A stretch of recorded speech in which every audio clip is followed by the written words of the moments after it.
What about Skool? What was your mindset behind that? Skool is an interesting one. So, for me to, again, this is like, using brand to promote something, right? It'd been 4 years that I've been making content and really never promoted anything. And when I look at my audience, I make business content almost exclusively, but still like 60 something percent of my audience is people who want to start a business, not people who have a business. And I think that's just the nature of just humans. Like there's way more people who don't have businesses than people who do. 9% of business, 9% of people own businesses, 91 don't.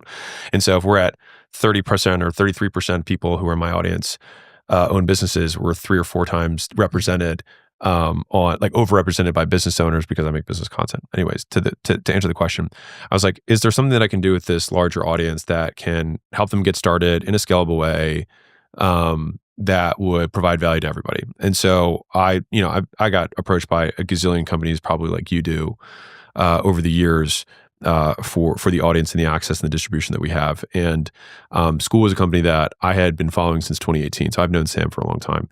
And I just kept watching it, and it just kept getting better and better and better.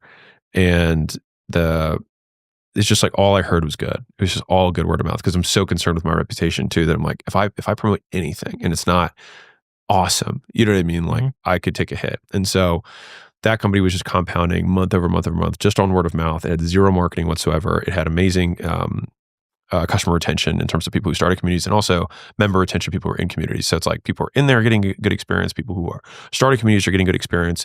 And I think that there's a big movement in general, like meta, towards communities overall.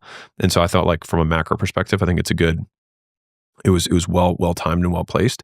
And then beyond that, from a long-term strategic perspective, like it has network effects built in. And so even in an AI world, like I think it will do great.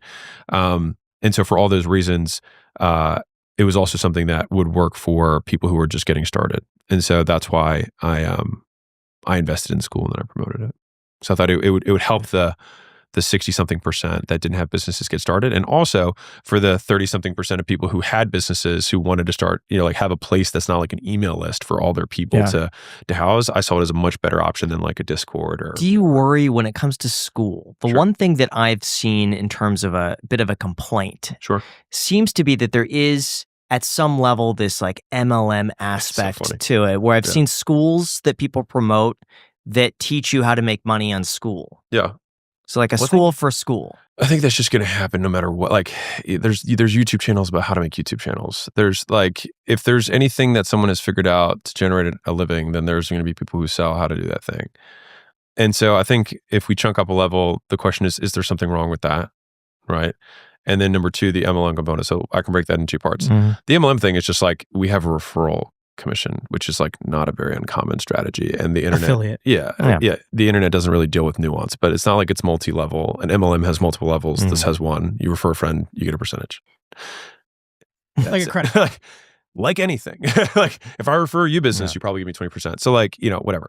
But yeah, that's just because the internet doesn't deal with nuance. So that's the not MLM, the single SL, the single level marketing that exists there.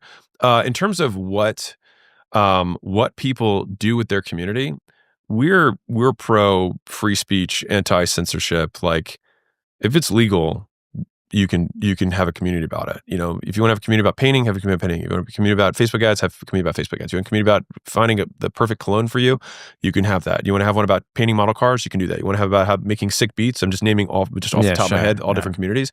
And if you want to have one on how to make a school community profitable, we're not going to say like, you can't start a community about that. Like, how could we do it? We have millions. We have tens of millions of users, tens of millions. It's very big. It's much bigger than people think it is. And so like, either you have to start making this rule and that rule, and then you get down the whole rule strap, or you just say like, you can make a community about whatever you want as long as it's legal. And that's where we decided to draw the line. Should we create a community about how to podcast or just podcasting? You could. I'm sure it'd crush. You think it would crush? Would it? Yeah. I don't know. Graham and we've been thinking about making content, like talking about production equipment. Isn't that MLM researching? A podcast about how to podcast? But then you have to ask, is there anything wrong That's about why Jan that? loves it. Right. Exactly. And this is a great question is and so what?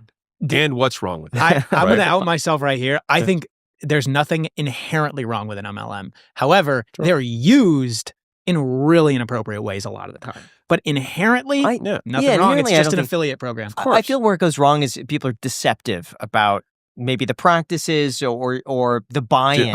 I've studied this. The deception. It's so much. It's like I can say it very succinctly. Break it down. The problem is that the promise doesn't match the deliverable. Okay. That's it. It's false expectations. That's it. Fundamentally, the vast majority of people who advertise, especially in the information space, do not advertise compliantly. And so as a result, they make promises they can't keep.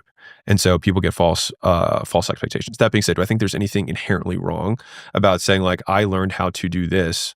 I put tons of hours into compiling all this stuff. And if you like me and you like my style of teaching, you can buy it from me in this video course. And I know you used to have one. Like the question is, I don't think there's anything inherently wrong with education or even profiting from education. Colleges do it. Why can colleges do it and give people zero ROI? And no one says college is a scam. Well, some people do, but the vast majority of people still think college is not a scam.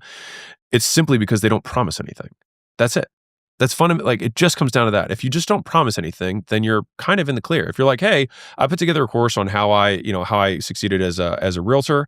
I make no promises to whether I'm going to follow it or it's going to be perfect for you. I just share the stuff that worked for me. If you want to go check it out, it's whatever. It's over here. You can go check it out and buy it. I don't think anyone's like, screw this guy. Now, some people will be because that's the internet. But like anybody what I would consider to be reasonable, no. And I think to a large degree, like we can't listen to everyone because you will have people who are just upset about you not sharing your stuff as people who are upset with you sharing it. And so might as well upset the people who don't pay you.